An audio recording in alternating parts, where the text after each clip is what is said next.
When Rowan Hale was fired from Wexford Automotive, they called him a liability who had nearly destroyed the fastest production test vehicle in America. Nobody outside that building knew the report used to terminate him had been altered, or that the design keeping their flagship record alive was built on his work. 18 months later, Rowan arrived at a desert proving ground with a car assembled in a private garage. No corporate logo, no professional pit crew, only 6 mechanics and a vehicle the industry had already dismissed. When the engine turned over, CEO Celeste Wexford recognized a sound that should not have been possible. Stay with this story through the final lap, where Rowan forces an entire empire to hear the truth about itself. 18 months before Rowan Hale drove anything across a Nevada desert, he was the man no press release named but every serious engineer at Wexford Automotive quietly knew. He had spent 17 years inside the company's advanced testing division, moving from junior thermal analyst to the lead integration engineer on every high-performance hybrid program the company had attempted. His name appeared on internal schematics, on fault analysis memos, and on the whiteboard drawings that preceded every major breakthrough, but never on a product launch banner or an investor briefing slide.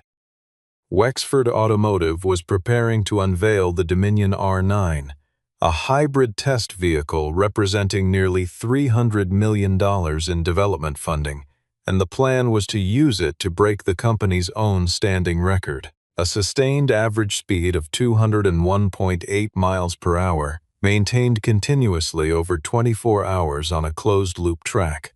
The record had existed for 11 years.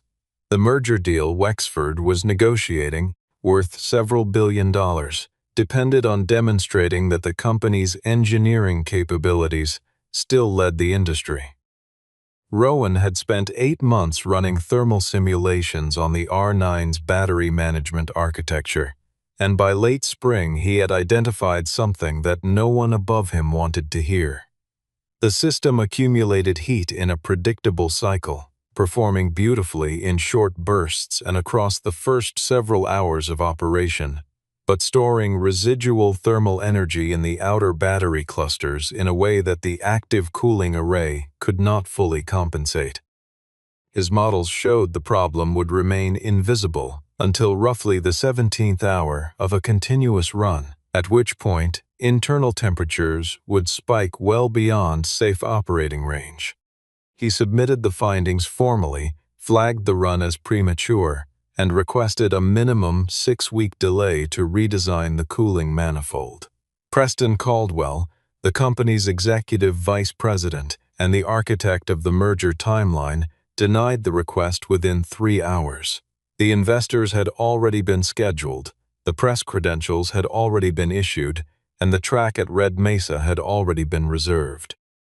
Caldwell informed Rowan that his objections were noted and dismissed, then scheduled a meeting with Celeste Wexford, the company's 39-year-old CEO, who had inherited both the company and the pressure of proving she deserved to lead it, and framed Rowan's concerns as the reflexive caution of an engineer who feared being made irrelevant by technology he had not developed himself.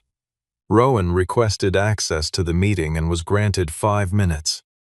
He placed a printed thermal model on the table in front of Celeste, pointed to the projected failure window between hours 17 and 19, and said the vehicle was not ready for a 24-hour sustained run. Celeste studied the document, asked 2 technical questions, and gave him 48 hours to submit supporting data from live hardware tests. That evening, when Rowan logged into the R9's engineering control system to begin pulling the data she had requested, he found that a sequence of override commands had been entered using his own authentication credentials, commands that had removed the upper thermal limits from the battery management software. The timestamp showed the modifications had been made during a 3-hour window when Rowan had not been in the building. On the central display, an authorization log showed a digital signature tied to his employee account approving every change. The test proceeded before Rowan could reach Celeste again.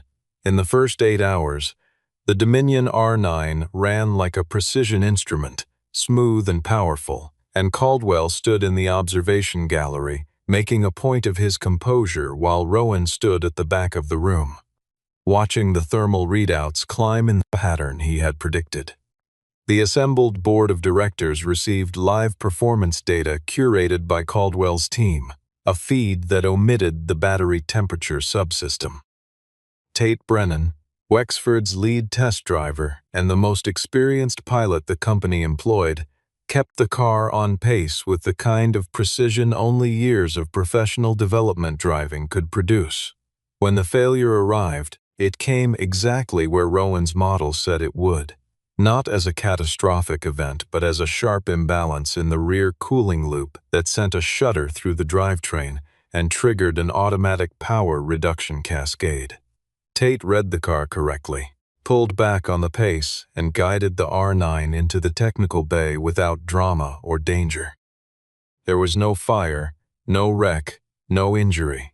There was only a stopped test, a room full of embarrassed executives, and several $100 million worth of vehicles sitting on a jack with smoke rising from its rear cooling assembly. Caldwell moved within the hour. He distributed an incident summary to the board stating that Rowan Hale had tampered with the vehicle's thermal override settings and then submitted false data in an attempt to manufacture a failure that would support his earlier objections. When Rowan demanded access to the raw system logs to demonstrate that his account had been used without his knowledge, Caldwell informed the board that the original log files had been overwritten by the diagnostic sequence Rowan had initiated. Celeste stood in the design hall with the board watching and made a decision she would spend the next year and a half rethinking. She told the head of security to retrieve Rowan's access card, and she told Rowan that his employment was terminated effective immediately. Rowan did not raise his voice. He did not threaten litigation or break down in front of the colleagues who watched through glass walls as a 17-year career ended between one breath and the next. He gathered the few personal items from his workstation and moved toward the exit. Before he reached the door, his eyes passed across a monitor running a diagnostic feed from the R9, and on that screen, he recognized something that stopped him mid-step. The control architecture running the vehicle's power distribution system, the fundamental logic governing how the R9 balanced torque output against thermal load, carried a structural signature he knew because he had written it. It was not a coincidence of engineering convention or a parallel solution arrived at independently. The variable weighting loops, the thermal priority flags, the fallback sequencing. It was the same framework he had built 11 years earlier for a much earlier prototype, and a version of that framework had been registered under Wexford's corporate intellectual property without his name attached. The car Wexford was preparing to use to defend a record was running on code that predated the company's own patent filing by several months. He turned to Celeste one final time before leaving, and he told her, with the quiet certainty of someone who has already run the numbers, that the vehicle she was betting the company's future on was not protecting a record. It was counting down to the moment it destroyed one. The garage Rowan returned to had belonged to his father, a machinist who had spent 40 years building things with his hands before the work finished him. The building still smelled of cutting oil and steel shavings, and the walls still held the shadow outlines of tools long since moved or sold. He sat on the concrete floor for an hour before doing anything else, not from grief but from the particular stillness of a man who has just run out of ways to compromise. 11 years earlier, Rowan had been a mid-level analyst assigned to the Dominion R7 program, one of a dozen engineers trying to solve the overheating problem that kept the company's record attempt stalled. The car was fast in short intervals but lost thermal stability after 3 or 4 hours at race speed. and every proposed solution either compromised performance or added weight the chassis couldn't carry. The program had been running behind schedule for 14 months when Rowan requested permission to test a computational approach rather than a mechanical one, a request his supervisor at the time approved without enthusiasm and without funding, meaning the work was done on Rowan's own time using a simulation license he paid for himself. Rowan had stayed at the garage 3 nights in a row working on a different approach. Not a hardware modification, but an algorithmic one. He called it silent pulse. Instead of reacting to overheating after it began, the system predicted it by reading real-time temperature gradients across each motor cluster and shifting power distribution proactively, smoothing the thermal load before it could accumulate. The Dominion R7 ran the first successful 24-hour test 2 weeks after Silent Pulse was integrated, and it set the record of 201.8 miles per hour that Wexford had been defending ever since. The announcement press conference happened while Rowan was sitting in a hospital room with his wife, who had received a diagnosis 3 days before the record attempt. He had requested leave, signed nothing at the formal completion ceremony, and returned to find that the official record documentation carried the names of the program management team. Caldwell's name appeared. Rowan's did not. He had considered challenging it, had consulted an attorney who told him the case was viable but long and expensive, and had made the practical decision that a sick wife and a young daughter required a steady income more urgently than historical credit. Now the daughter was 19 and studying industrial design. The wife was buried in a cemetery 20 minutes from the garage, and the income was gone. Rowan unlocked the fireproof cabinet he had never opened at work and spread its contents across the wooden bench. Spiral notebooks with dates running back 14 years, printed simulation outputs, hand-drawn schematics, and 2 external drives that had never been connected to a Wexford networked machine. The drives held every version of Silent Pulse from its earliest iteration to the final release, each file timestamped months before the company's patent application had been submitted. He could file a lawsuit. He had the documentation to support one, and the recent termination gave him renewed grounds. But a lawsuit moved through institutions and ended with settlements that contained confidentiality clauses, and the people who had spent 17 years benefiting from his anonymity would continue to benefit from it. Rowan looked at the photograph on the wall, a press image of the Dominion R7 crossing a finishing line in the Nevada sun, and decided the only argument worth making was one that couldn't be redacted or sealed. He pulled a blank sheet from a drafting pad and drew the first line of something new. The frame Rowan started with had been scrapped from a failed startup that had dissolved in bankruptcy 3 years earlier. A lightweight test chassis designed for a fuel cell program that never got past the prototype stage, missing its powertrain, its bodywork, and any hope of meeting competition specifications in its current condition. He found it in a storage lot outside Reno, paid a small fraction of its original fabrication cost, and towed it back to the garage on a rented trailer. He called Mara Quinn the following morning. Mara had spent 12 years as Wexford's most skilled chassis fabricator before Caldwell had reassigned credit for her work on a major frame redesign to a team he managed directly, and she had resigned 6 months later rather than continue contributing to a record that bore other people's names. She listened to Rowan's proposal for 30 seconds and said she needed 2 days to finish a freelance project before she could start. Eli Boone opened his machine shop to the project without hesitation, offering night access to his equipment in exchange for a single condition. If the car ever competed publicly, the name of Boone Fabrication would be cut into the chassis plate. Eli's shop was 3 months from defaulting on its lease, and the arrangement cost him nothing he wasn't already risking.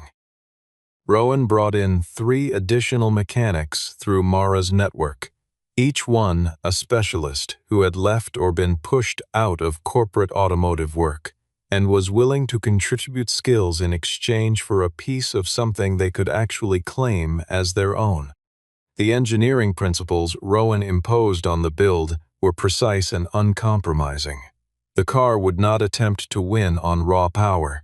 It would win by surviving better than anything else on the course. Every system had a mechanical fallback that could operate without electronic input. Every component had to be serviceable with tools that fit in a standard rolling cart. The weight target was aggressive enough that the team spent 2 weeks removing material from parts that already felt impossibly light. Mara had a habit of welding test brackets at midnight and leaving them on a bench for Rowan to find in the morning, each one slightly different from the last. A running conversation in metal about stress tolerances neither of them felt the need to narrate aloud. Eli contributed not just the machine shop but a kind of institutional memory, 40 years of knowing what broke under real conditions rather than simulated ones, and what industry specs quietly allowed for that no one ever built to in practice. The team developed a rhythm over the following months, a quiet professional fluency built around the shared understanding that every decision made in the garage would eventually be tested at 200 miles per hour in the dark. Avery drove up from the university one weekend to see how the project was progressing and found her father crouched beneath a stripped frame in the middle of the garage floor talking to Mara about stress distribution in the suspension mounting points. She walked around the chassis slowly, studying its angles, and told him it looked like a chess piece, upright, compact, with an economy of form that suggested threat rather than speed. She said it should be called the Rook. Rowan looked at the frame for a moment and didn't disagree. The first engine start happened on a cold morning 7 months into the build. The sound was not dramatic, a low, even idle that held its tone without hunting or surging, but Mara heard in its steadiness the resolution of the problem that had destroyed the R9's test day, and she stood with her arms folded and her head slightly tilted, listening for the flaw that wasn't there. The team filed for independent entry in the Wexford Automotive Record Defense event, a sanctioned 24-hour closed course run overseen by an independent competition authority. Under the name Hale Performance Group, the entry was technically open to outside participants, a provision that existed largely as a formality no one had ever seriously invoked. The competition authority confirmed the application was valid, imposed a mandatory 100-mile qualifying run with a minimum performance threshold, and required an entry fee that Rowan's budget could not currently cover. The deadline was 12 days away. He was still solving the funding problem when a certified letter arrived from Wexford Automotive's legal department, accusing him of misappropriating proprietary technical information and requesting an emergency injunction to bar the Hale Rook from the event. Caldwell's calculation was straightforward. The injunction did not need to succeed in court, only to consume enough of Rowan's time and money that the entry fee couldn't be paid and the qualifying run couldn't be completed. Rowan had anticipated this precise move.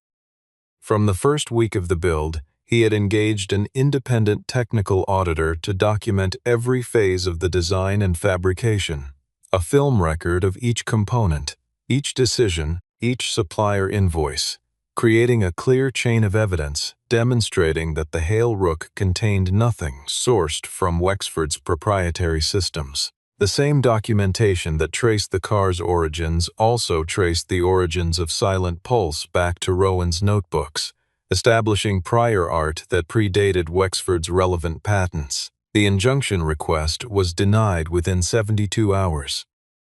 The legal skirmish had one real casualty. The small equipment sponsor who had committed to covering the entry fee withdrew the morning the lawsuit was announced, unwilling to be attached to litigation involving a major corporation. Rowan stood in the garage doing arithmetic on a pad and arriving at the same number regardless of how he arranged the figures. Eli quietly offered to pledge the machine shop as collateral against a short-term loan. Rowan refused to let his friend's livelihood become the price of a personal account. The solution came from an unexpected direction. Delaney Pierce, who ran an independent tooling company that supplied specialty fabrication shops across the Southwest, had been following the legal dispute through industry contacts and reached out directly. She had spent 20 years building a business by backing engineers who were right when institutions said they were wrong, and she recognized the pattern in Rowan's situation with the clarity of someone who had lived a version of it herself. She offered to cover the remaining entry fee and fund the final tire purchase, not in exchange for equity or licensing rights, but for one condition: that the Hale Rook compete under its own name and the names of the people who built it, publicly and in full. Rowan accepted. The money transferred the following morning, and he submitted the entry paperwork with 4 hours remaining before the deadline. While this was happening, Celeste Wexford was working through a separate problem. She had learned about the injunction from a news alert rather than from her own legal team, and when she asked Caldwell for the authorization record, she discovered he had filed the action using standing authority delegated to him for routine matters, deliberately keeping it off her approval queue. She said nothing about this to anyone in the building. Instead, she spent a Saturday morning in the company's secured data archive with a temporary access credential she had not used in years, searching the backup systems for files that should have been preserved automatically. She found Rowan's original thermal model, the one submitted 3 days before the failed test. The document's metadata showed it had been received, logged, and then removed from the board preparation package before the test day briefings. The deletion timestamp was 2 hours after Caldwell had received the full file bundle. At the bottom of the document, in the audit trail section that survived even targeted deletions, was a detail that changed every calculation she had been making. Rowan's account had been locked for external access 18 minutes before the override commands that destroyed the test were logged against his credentials. He had not been in the system. He had been locked out of it. The person who framed him for the sabotage had first ensured that the sabotage would be traceable only to him. The qualifying run took place on a cold Tuesday at a small regional track 60 miles from Reno. The Hale Rook arrived in a borrowed trailer with no corporate infrastructure around it, no data engineers in a climate-controlled support vehicle, no matching crew uniforms, no secondary chassis waiting in reserve. It was a gray car with raw edges, a paint finish that had been applied in the garage and showed brush marks under direct light, and an instrument panel that used physical gauges where the Wexford fleet used high-resolution digital displays. The Wexford technical staff observing the qualifier made their assessments openly, referring to the car as a hobbyist project and to the team as a collection of people who had failed to make it in professional automotive work. Rowan suited up and drove the first lap himself, at a pace that looked cautious against the benchmark times posted on the board. By the 40th mile, every other vehicle on the track that day had made at least one pit stop for thermal management or tire wear. The Hale Rook had not slowed, had not pitted, and had not changed its line. A sensor malfunction in the cooling circuit at mile 62 would have caused any electronically managed car to slow automatically. The Hale Rook's mechanical pressure equalization system adjusted passively, redistributing coolant flow through a differential valve that needed no signal to operate correctly.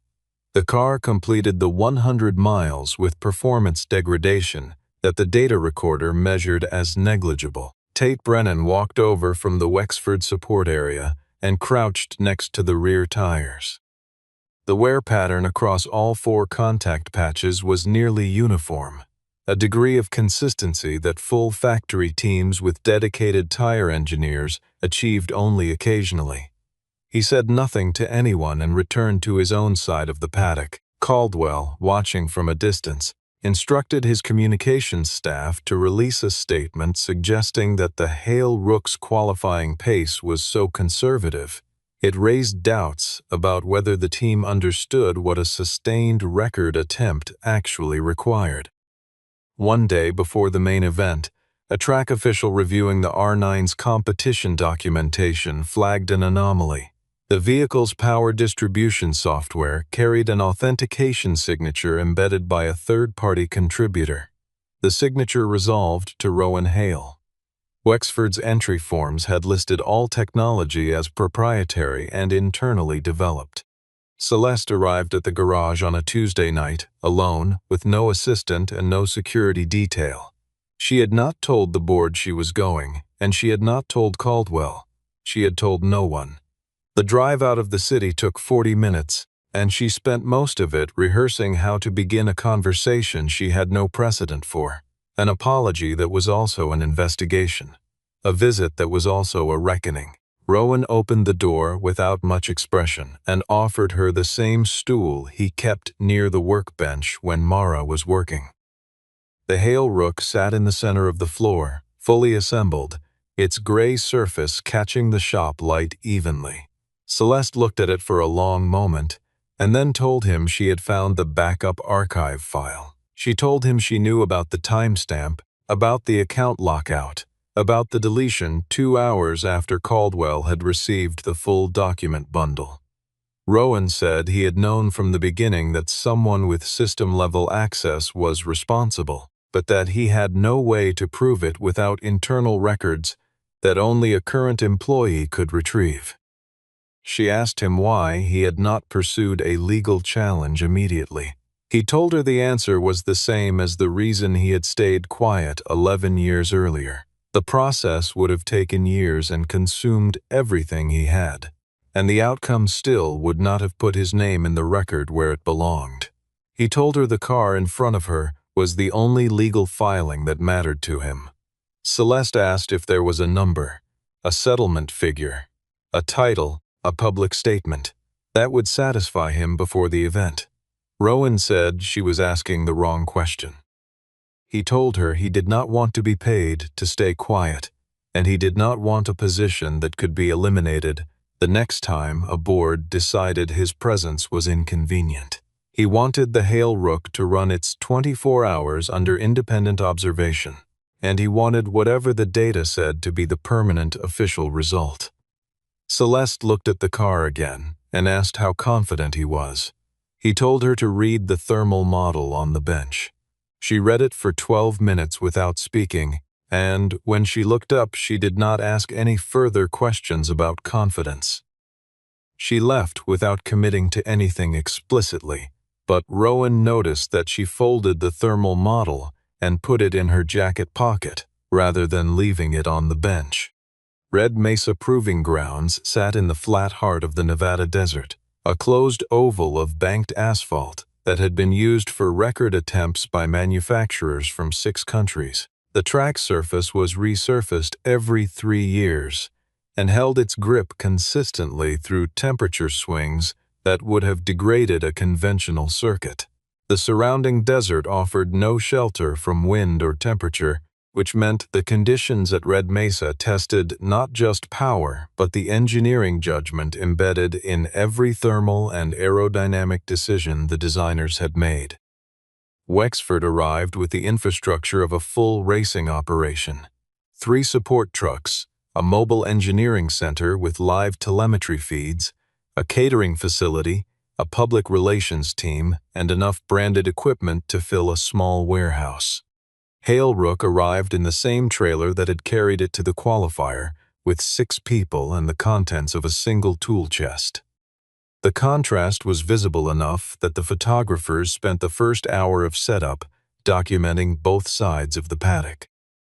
When the 24-hour window opened, the Dominion R9 launched from the start line with the authority of a machine that had been designed and funded to win this exact contest.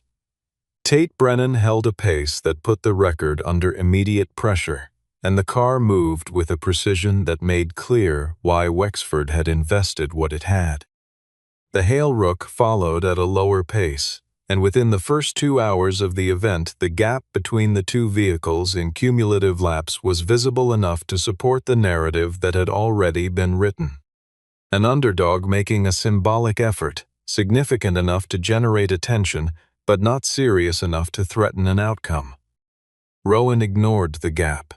His race was not against the R9's lap times. It was against the degradation curve his models predicted for every drivetrain system on both vehicles, and those curves had very different shapes when plotted against time rather than individual lap speed. At the 6-hour mark, his average was below the pace required to beat the standing record. At the 6-hour mark, this was intentional. The first pit stop of consequence came at hour 8, when a mounting bracket for one of the auxiliary cooling lines developed a hairline fracture from vibration. A factory team with a standard parts inventory would have replaced the entire assembly and been back on track in 12 minutes. Mara and Eli had no replacement assembly. They had a 4-inch section of titanium stock, a portable milling unit, and 20 years of combined fabrication experience. They machined a replacement bracket in the pit lane in 6 minutes, installed it in another 4, and sent the car back onto the track. The R9 pitted during this window as well, for a scheduled tire rotation that the Wexford strategy team had built into their plan. The time differential between the two cars did not change. Caldwell, watching from the engineering center, instructed Tate to increase pace and extend the lead before the overnight hours, wanting the event decided before the desert temperature dropped and the atmospheric conditions shifted. Tate acknowledged the instruction and added 2 miles per hour to his average, a change that was well within the R9's capability envelope. The gap widened. By midnight, the Dominion R9 was 11 laps ahead in cumulative distance. Then the desert did what deserts do in the small hours. The ambient temperature dropped 14 degrees in 90 minutes, and the thermal landscape of the two cars reversed. The R9 had been running at a calibration optimized for the afternoon heat, and as the air cooled, the management system struggled to rebalance, running the heating elements to prevent battery undertemperature while simultaneously managing residual heat from the day's performance output. It was an inelegant compromise, and it cost time in slightly longer pit cycles and marginally reduced pace. The Hale Rook had no heating elements. It had been designed around the assumption that mechanical systems behaved most predictably when they were kept within a narrow temperature band, and the cooling architecture achieved this through passive airflow management that worked whether the ambient air was hot or cold. Rowan increased his pace without prompting from the pit wall. He did not need a data engineer to tell him the window had opened. He could feel it in the way the car moved through the corners, the grip available at turn entry, the sound the engine made when it was pulling cleanly rather than managing its own heat. Over the next 5 hours, the gap between the two vehicles reduced from 11 laps to 3.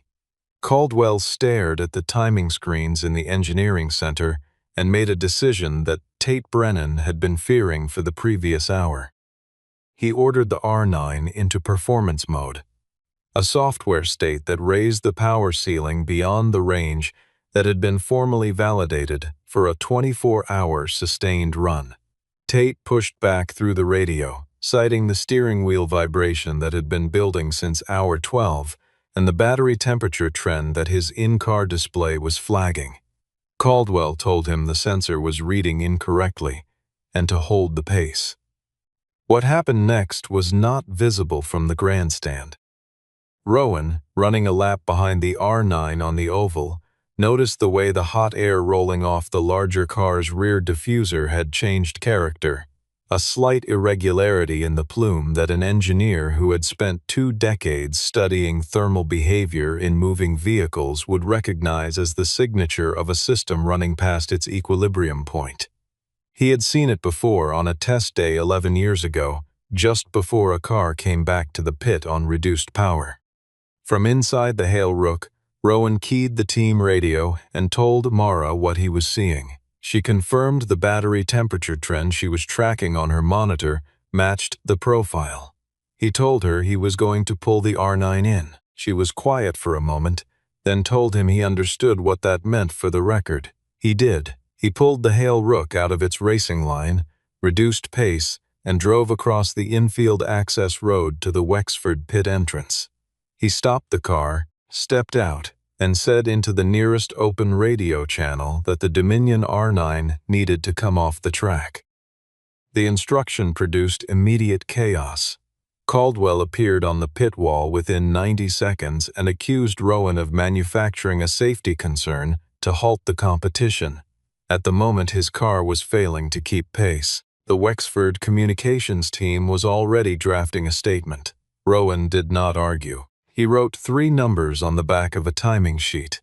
3 temperature readings he predicted would appear in the R9's battery management log for the next sequential laps if the car continued, and handed the paper to the nearest official. He said if those numbers appeared, the vehicle needed to stop. Tate Brennan heard this from inside the car, checked his own instrument feed against the written prediction, and made a choice that had nothing to do with corporate loyalty. He brought the R9 into the pit under his own authority. When the technical team opened the battery access panel, the outermost cell array showed visible thermal deformation. The cells had swollen from absorbed heat, a condition that in 3 to 5 more laps at performance mode would have triggered an automatic power cutoff at racing speed. Caldwell stood on the pit wall and said nothing. Celeste, who had been watching data on a personal device after being formally excluded from the engineering decision chain, walked to the Wexford technical director and told him to get Rowan's input on the cool-down procedure. Rowan provided a heat extraction sequence from memory, a process for safely drawing residual energy out of an overbuilt battery pack without causing cell degradation, and declined both compensation and conditions. He said he wanted to finish the race, and he wanted to do it against a functioning car. The technical director applied the procedure.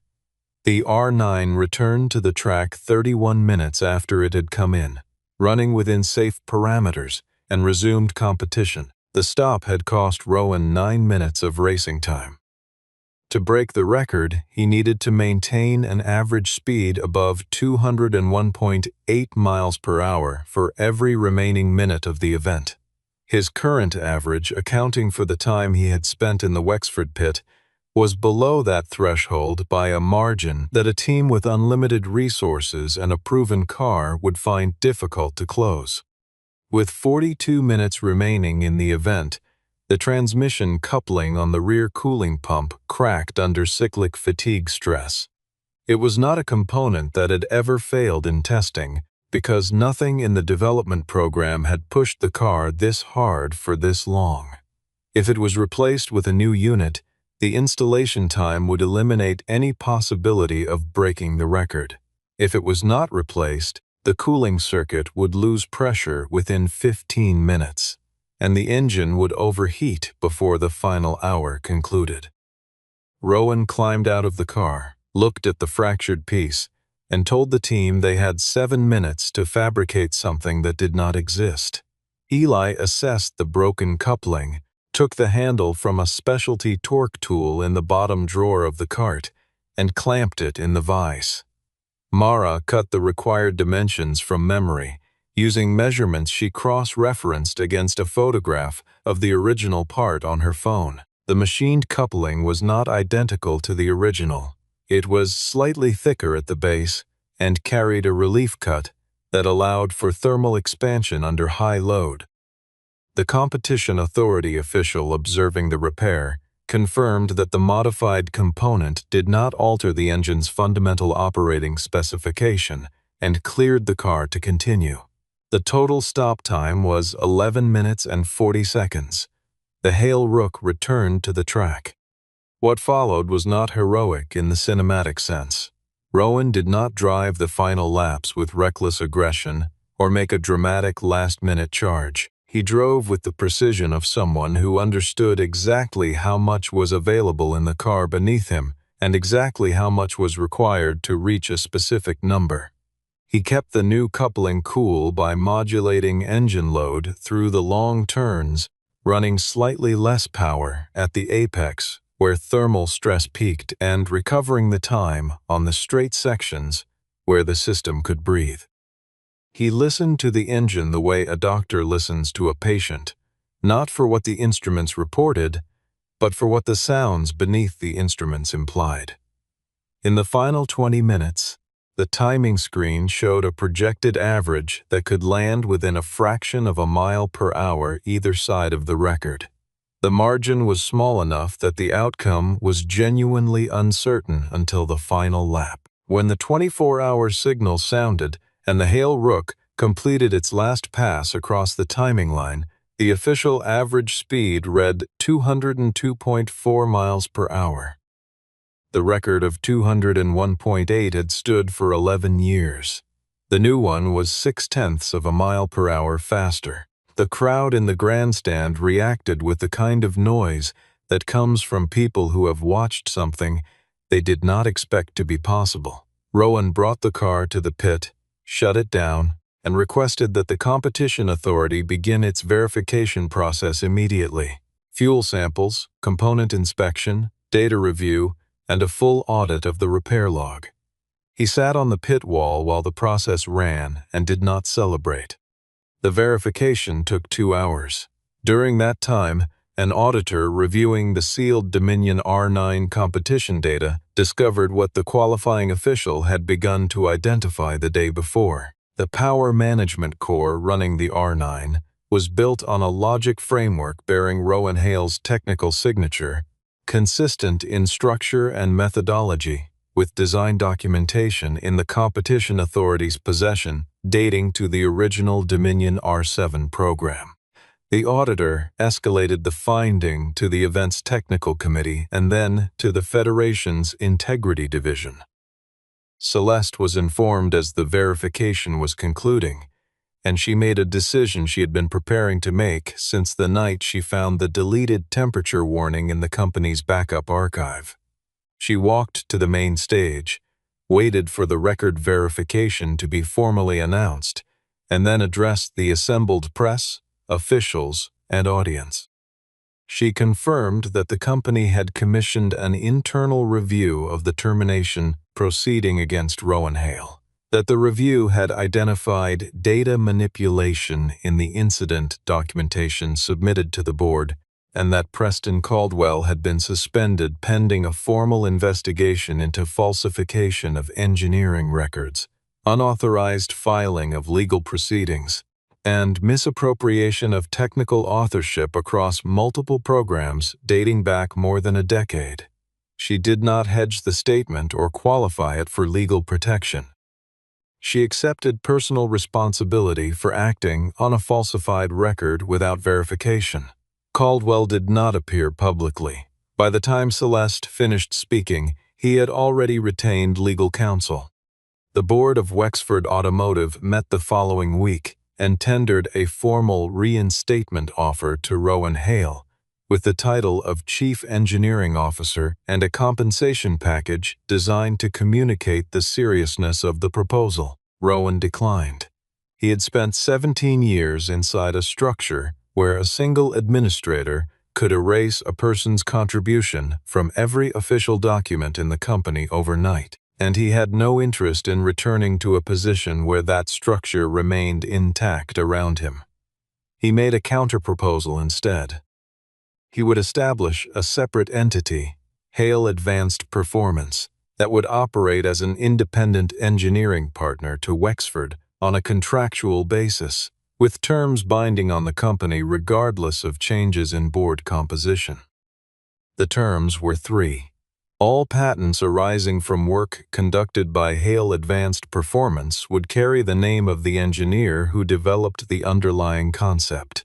The Safety Engineering Division would hold unilateral authority to suspend any test program, subject only to independent technical review, and engineers whose work contributed to commercialized products would receive a defined share of the resulting revenue. Celeste agreed to the terms and secured them personally, pledging a portion of her own equity stake as collateral to ensure the agreement could not be dissolved by a future board without triggering financial penalties that would make dissolution impractical. The formal signing was witnessed by Mara Quinn, Eli Boone, and Delaney Pierce.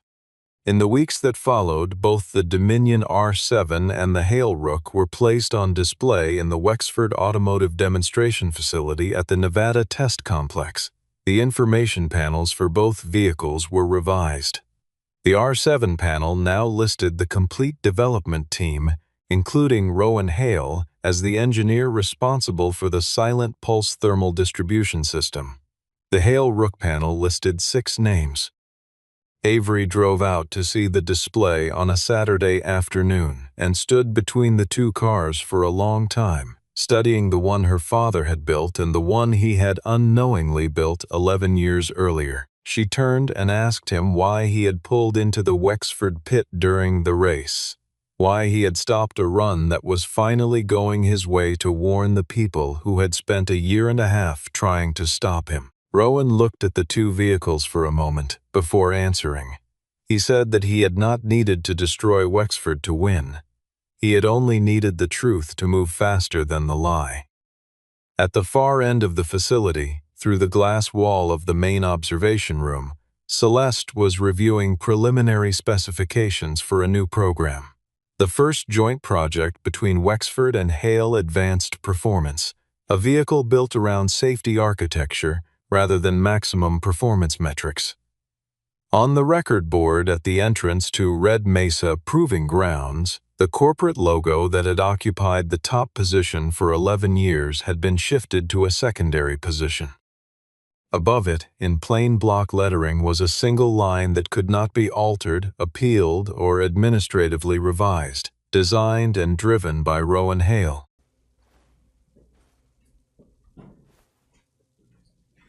Y'all ready? Oh shit! I thought we were watching him play this game so long ago. Oh yeah, bro, long ass time ago. What's up, Savio Vega? How you doing today? Need a new phone for sure. Yeah, Baruski. All right. This game's killing it. We're gonna have to stick with it. All right, calm me down. We gotta stick with it.